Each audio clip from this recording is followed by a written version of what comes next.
Hello, I'm Congressman John Sarbanes. I represent Maryland in the House of Representatives, and I chair the Democracy Reform Task Force for the Democrats in the House. And I'm excited to talk to you today about a better deal for our democracy, which is a powerful reform platform that we're putting forward to Americans all across this country, because we know that people feel like Washington doesn't work for them anymore, that we need to fix our institutions, that we got to let your voice back into things here on Capitol Hill and make sure that your priorities are the ones that govern us, as opposed to priorities of special interests and big money and insiders.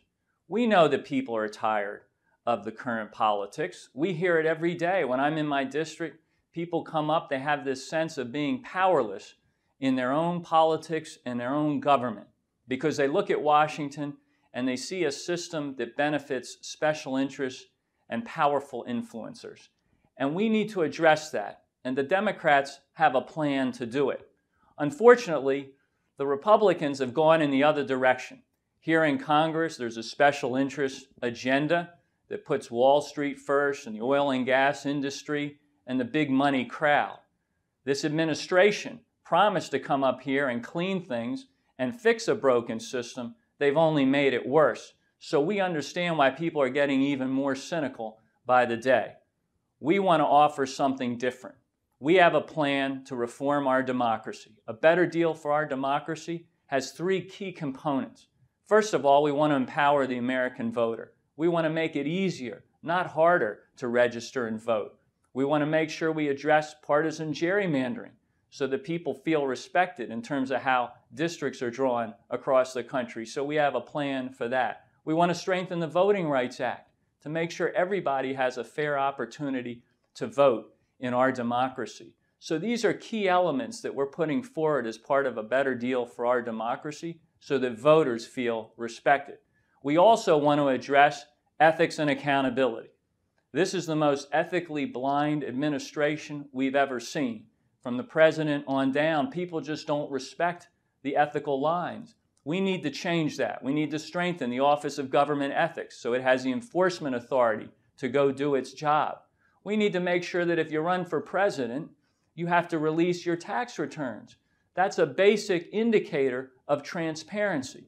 So there are things we can do to improve ethics and accountability and clean up the culture of corruption where we see it. The third thing we want to do as part of our better deal for a democracy agenda is we want to make sure that big money and special interests are not in charge up here. We can fix our campaign finance system. There's too much secret money coming from super PACs and other big players out there who pour money into our politics and hope to have influence from it.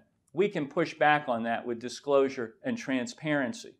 We've got to make sure that we have citizen-owned elections so that you're in charge. You're the ones that power campaigns in America, and candidates and members of Congress and lawmakers turn to you and are accountable to you for your interests.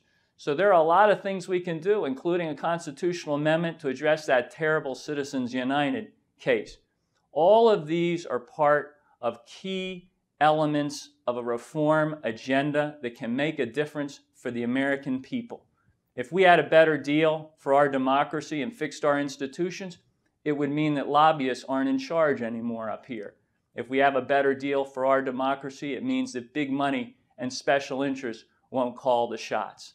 We can get this done, and we owe it to the American people to make these changes to ensure that your institutions of democracy are responding to you. That's what a better deal for our democracy is all about. That's what we're putting forward. We want to get back to a government of, by, and for the people.